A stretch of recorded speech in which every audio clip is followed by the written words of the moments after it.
Okay, ladies and gentlemen, welcome to Making Music, sponsored as always by Guitar Showcase. I'm your host, Jack Van Breen. And I am very happy to have my good friend Mike Snyder, all the way from Oregon, Southeast Portland. Pleasure to be here. As Roland's percussion extraordinaire expert. John Hernandez, Roland's regional manager and inspiration behind the Roland Showcase at Guitar Showcase. And all the way from Oakland. All the way from Oakland. What a drive.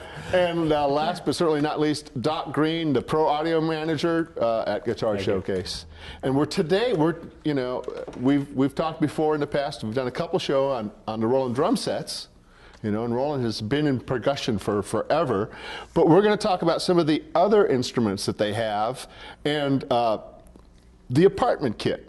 The apartment kit. I call this the Urban Assault drum set. Okay. The cool thing about it is that it's incredibly small. First of all, I could just take this and twist it, and it goes in a closet if I wanted to. Just like my treadmill. Just like your treadmill. Actually, just like my treadmill. Yeah, but this probably comes out more often. Yeah, I'm afraid so. Anything like my treadmill.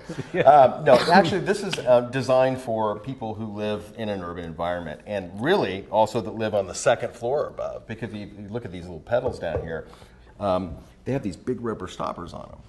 And what they do is they insulate the sound being transmitted through the floor down to the apartment below you. Yeah, and I've had my wife come in and go, "Can you stop doing that?" Because I've got the TD7, right? And the whole house shakes. Yeah, and it's low end. Any kind of low end sound transmission is really hard to break, and to break transmission to adjacent apartments, homes, or whatnot. Yeah. Low end's tough. So this is designed to insulate that. I mean, I've got this turned down, and I'm wailing on this, and there's not that much sound going down through this hollow stage. Yeah, which is pretty amazing because you're standing essentially on a drum. Yeah, essentially. Yeah, and this is great. This is really meant for I think the first time player, or the guitar player, or bass player that doesn't play drums, that really desperately wants to, as they should. Yeah, absolutely. And because the pedals are built in, I think one of the things that struck me when I first played this set, as I sat down in it and I looked at it and kind of went, wow, those aren't drum pedals. Because we're pretty particular. John and I were having a talk about DW 9000 pedals and whatnot today on the way in, and which is my favorite kick drum pedal. It's an amazing pedal. But when I sit down here, these pedals are built in. I don't have to worry about what kind of pedals I'm playing. I'm playing this drum instrument. And it's symmetrical, which is what I tell my students all the time to set up. When you go down and you sit to set up, you don't stretch one leg out and crunch another leg in and set up your drums this way, and which many drummers still do to this day. Here it's symmetrical. Right down the center, boom, the drum set's split in half. Right here. So it's ready to go out of the box. And of course it's really quiet, but we also have 10 different kits on board.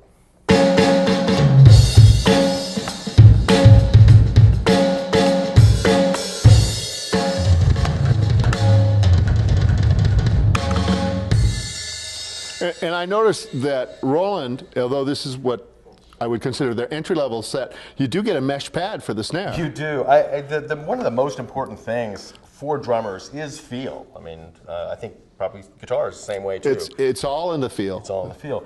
And we're pretty particular about our snare drums.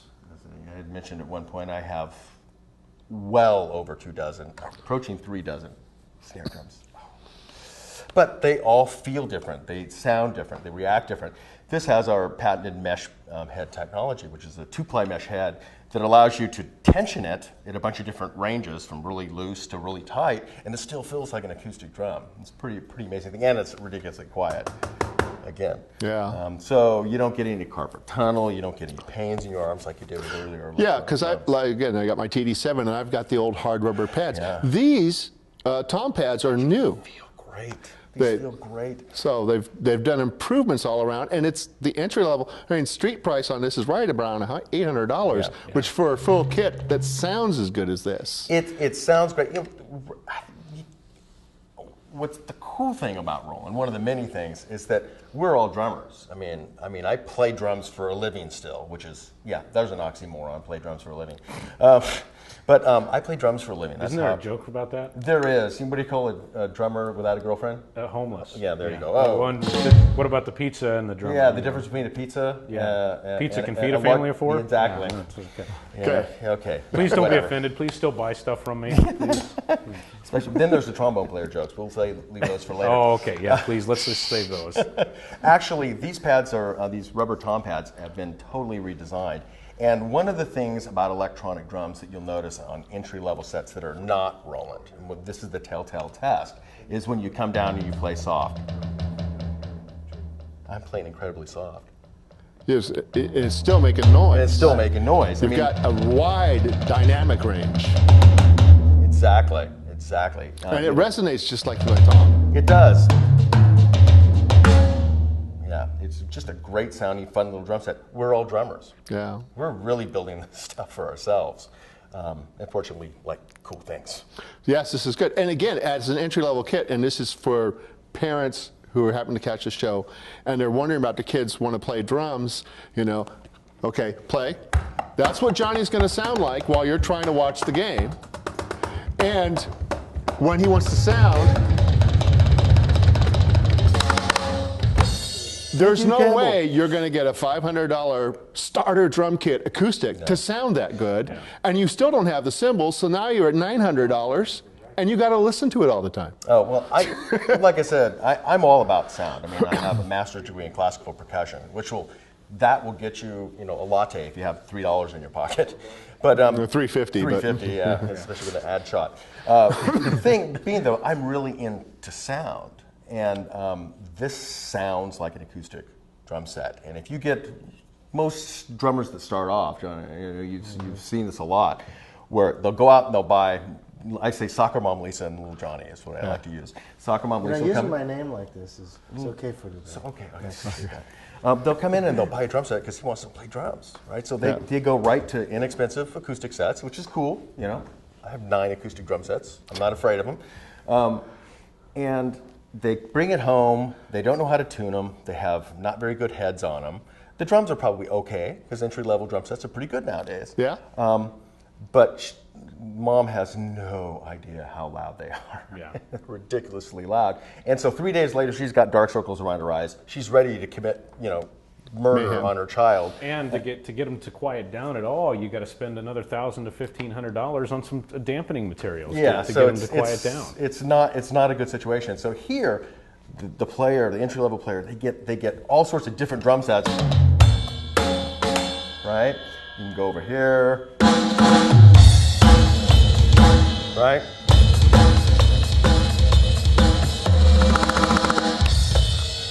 And by the way, it takes a lot of money to get a drum set to sound like that. And they can rock out with the sound of the style of music they're going to play in. It's a pretty cool thing. Through headphones. Through headphones. Mom doesn't have to hear it. Yeah, that's a great thing. And there's another point that's actually pretty important. As an ex-drum teacher, a lot of questions I get asked out there about electronic percussion is 2 things. Number one, it's not meant to replace acoustic drums. It's a both-and scenario. So any drummer should have acoustic drums and electronic drums, just like a guitar player has an acoustic guitar and an electric guitar. It's just part of the tool. Or 4 or 5 of each. Yeah, but the important thing is as a teacher, a lot of questions I get asked, well, if they learn on an electronic kit, how does that translate to an acoustic kit? And the most important thing is the ergonomic, again, I said this in the last series, but the ergonomic setup of the drums and the playing style really doesn't change. There's really no difference between that. And if I were to play an acoustic kit, my kit, and then if I were to sit on Mike's kit, which is a totally different configuration, the first 5 minutes I'm dropping sticks because my muscle memory, I'm not used to his kit. So there's really the same adjustment time from playing one acoustic kit to another than there is from playing an electronic kit to an acoustic kit. So that's an important point because I do get asked that question a lot. Well, I think it's like guitar playing. I mean, if somebody said to you, you're going to have to give up your acoustic guitar because you play electric guitar. Yeah. It's kind of an absurd statement. Or to your analogy of setup, nobody can play Stevie Ray's guitar because the guy had, phone wires for strings. And yet other guitar players have really thin strings, and I can't play them because I'm used to medium strings. So again, the translation, it's all about your style anyway. Yeah, absolutely. I mean, and the same thing goes, even for me as a bass player. If I get something with too wide a string spacing, my fingering's just shot. I cannot play the bass. Yeah. Yeah, yeah. And 62p bass. Yeah, no, thank you. With really old, dirty flat wounds. Yeah. Jamerson. I'll stick with my Olympics, thank you. That's right. Yeah, it's not either or anymore, just like it's not either or for guitar, acoustic or electric. It's both. They're just different animals. I mean, I can walk into situations playing professionally or practice situations where electronic drums are perfect for what I need. In fact, I like to rehearse a lot at home using this amp for the whole band, this KC550, is I'll come in and I'll plug the bass into it, plug the guitar player into it, plug the keyboard player into it, and I'll plug myself into it, and we'll play at volumes that are like, so, oh yeah, look out for the verse, it's coming up. We're not blasting our ears out because I'm there just to work through the kinks in the music and get the arrangement right and talk about musically what's going to happen when we perform. And I don't have to be blasting my brains out in order to do it. It's really a great tool. Again, saving your ears, which is really important. Yeah, What? that's something that I ran into this past weekend. I rehearsed with another band for the first time in ages, and they had an acoustic drum kit. And like I said, my band, we've got everything's electronic. We're all on in-ear monitors, and then to go into a situation where everybody's got live amplifiers and a live drum kit and everything, it was nerve-wracking. And after 2 hours, I was physically just tired. I was beat, and this was a 6-hour rehearsal. So, having the electronics, in all of this, like you said, being able to go through an amp like that and have everybody go through that at a low volume really does make a difference. Well, as well to the neighbors. Yes. My wife, every now and again, if I'm not playing, she says it's time for you to go get in another band because she wants me out of the house because I'm a grump. And so I'm in the process of going through Craigslist looking for band opportunities. And the first thing I say is, how loud do you play? Yeah. And they say, what's your bass player got? And well, he's got a double SVT. Thank you. Click. That's right. What's the drummer? He's got 26-inch bass and a 40-inch cymbal. Okay, I'm not going there. Yeah, which is actually kind of an odd request coming from a guitar player. Well, I happen to use, I've got a multi-effects box, and I got my sound dialed in the studio, and I handed it to the sound man. I said, I need to be a little bit louder, give me some in my ears, and I'm good. Yeah. I've actually, the last band I was in, I had to start bringing powered monitors so the band could hear me, and they would set them as loud as they wanted, because I was happy. Yeah. So she's telling you to look for another band right now? Yeah, actually. So Jack's looking for a band, folks. Yeah, mercenary. And one that doesn't play too loud. Yeah. I'll play as loud as you want me to play, but my ears are going to be safe because I've got in-ear monitors too. Yeah, it's the way to go. The well-dressed musician. Yeah, absolutely. It's so true. In fact, I don't have them here on stage, but I carry everywhere I go a set of Westone in-ear monitors, dual driver in-ear monitors. For two reasons. One, they block out 30 dB of the sound on stage and in the studio. If I'm playing in the studio, I'm playing acoustic drums. A lot of times in the past, you're wearing just regular headphones, and you have to really turn up the Q mix loud and the click. You'd lose the click, and you get down at the end, your ears are like, or mine kind of go. Yeah. And I have two pitches. And thanks. That's talented. It is. I only get one pitch. Yeah, well, it was Don Latarski's JC120 in 1983. Oh, okay. The back of that amp's really loud. Yeah. Yes. Yeah, it's a pretty amazingly loud amp. But now with the in-ears, it blocks out even my acoustic drum sound. Right. And so I can play as hard as I want, and the Q mix is what I'm hearing in my head is really, really But low. don't you actually find yourself actually playing back a little bit, actually holding back? A little yeah, bit? because absolutely. Because you're not having to play louder to hear it. Yeah, And so that a lot better technique Yeah, available. and that in my mind is one of the greatest things about having the electronic kits and the electronic percussion and everything is you don't have to play out every single bit of your strength just to be able to hear yourself and then be exhausted at the end of the night or just at the end of a short rehearsal even. Oh, absolutely. In fact, I'd like to convince still some players that are playing electronic drums now that, excuse me, you don't have to hit them so hard. Right, yeah. Well, I remember, like I think I was telling you earlier, when we first got ours, we had a couple of young gun drummers that, and they were part of the reason for going to electronic was because at the end of every set, there's a pile of toothpicks on the floor between their legs. Yep. And even after the first couple of sets of having the electronic kit, they still had that pile of toothpicks. And finally they learned some dynamics and learned that they didn't have to play loud to get loud. Yes.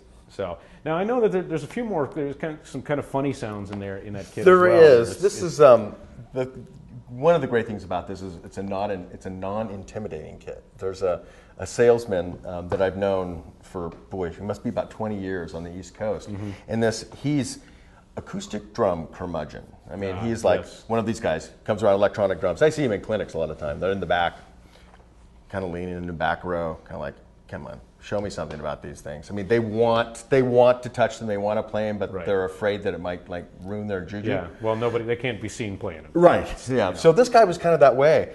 But what I found interesting is I saw him a couple months ago in Boston, and he goes, now that HD1 kit I can get behind. It's like, why is that? Why this kit? Out of all the amazing higher end drum kits we make, did this one break you? He goes, because I wasn't intimidated by it.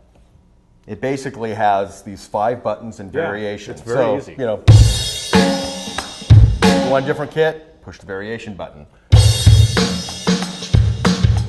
Ooh, I like that one. Yeah, that's actually one of my favorites.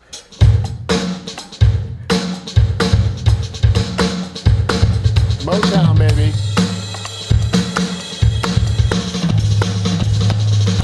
Yeah, it's a great kit. But metal drums, which I played earlier. Now, like hi-hat and kick, I just push variation. I've got my double kick.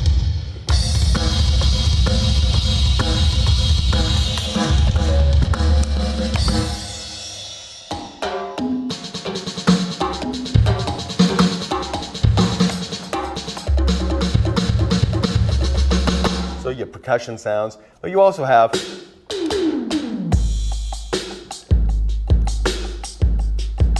I feel like I should slink down in my seat here and get a little. But a lot of different and some wacky stuff. Usually when I play, that's what happens. Sorry. It was barbecue, wasn't it? Yeah.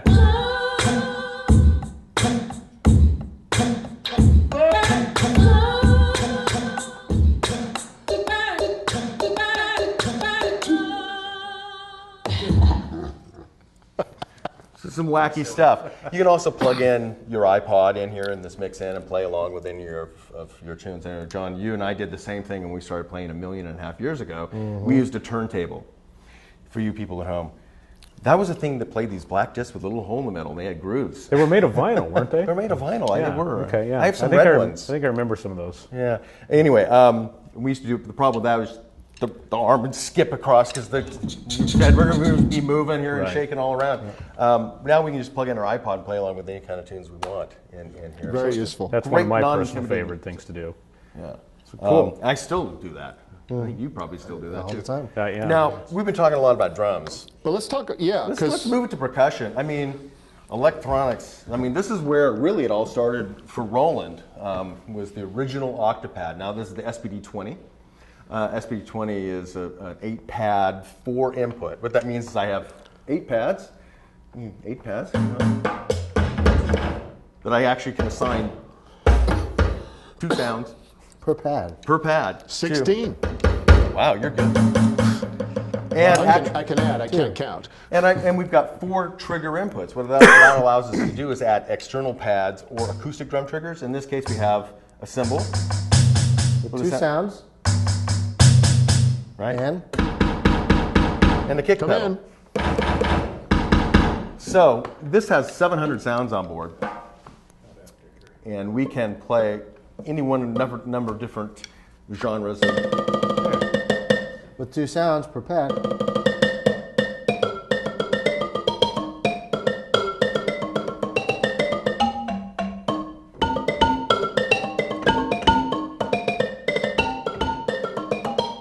Balafone. Tune percussion. Brazilian.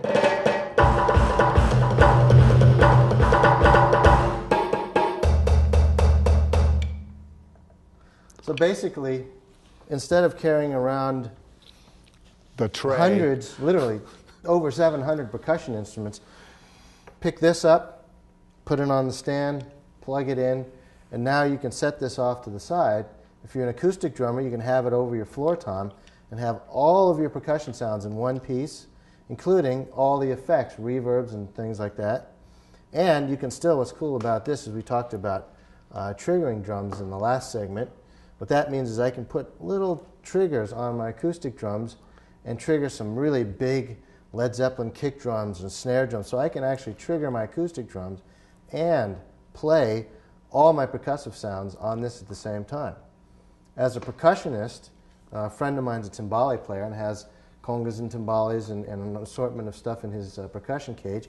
And he's got one of these because he's not able to bring around all the tablas, especially taiko drums and timpani. He's got all of it in one section here. So it's, again, it's a great tool for an acoustic player, as well as a lot of fun just to sit down and play different things. And along that line, we have the HandSonic 10 back there. Yeah. You got that over there? Now, HandSonic 10 is a pretty cool thing in that it's the first time, actually it's bigger brother of HandSonic 15. It's 5 better, folks. It's the first time that the hand percussionist has been able to transfer his style of playing from his acoustic instrument to his electronic instrument. For instance, you think about, you got the conga patch up there? You think about a conga drum. What happens is a conga player hits the top of the drum with his hand off of it, and it's open. They call that the open sound. And then when he sets his hand down on the drum, it mutes it. So you have open and mute. So the playing style translates directly to the electronic instrument. So this has all sorts of things. There's tabla in here, which is a great patch. I call it the money patch. Is it money patch? Yeah, totally. That thing is paid for itself many times over with that patch. And it's got the D-beam? It has a D-beam on And it there. has the D-beam, and this is great because in the case of like an African talking drum, you have a drum that has some rope, and you put it on your arm, and as you bend the rope with your arm, you're changing pitch. But we can do that with magic here. Ready? With the D-beam, it's an infrared beam that actually can change pitch, and it also can trigger sounds.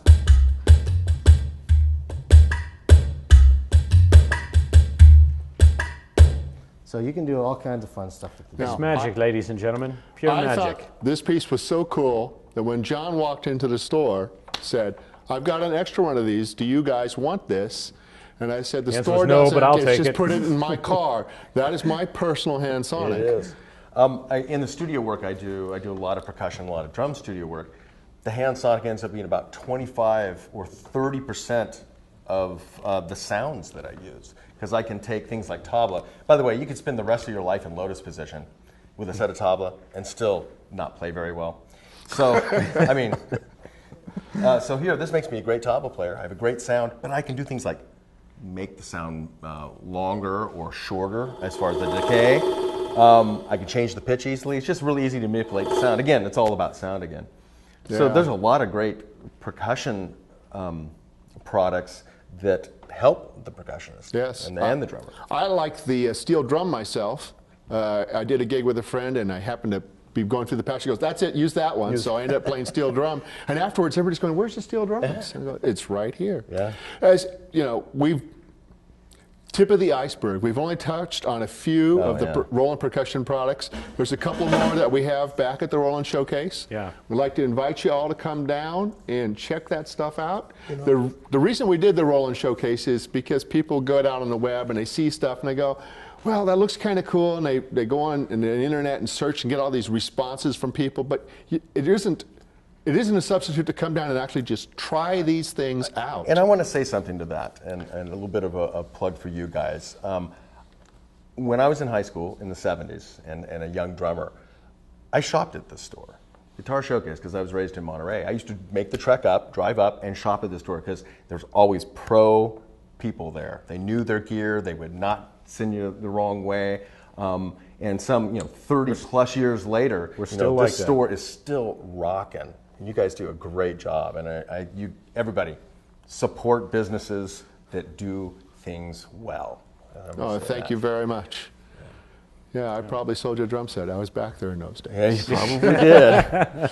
But I think we have just a couple minutes more, and as I like to do some music here, because that's what we're doing. Is really it's all about making music.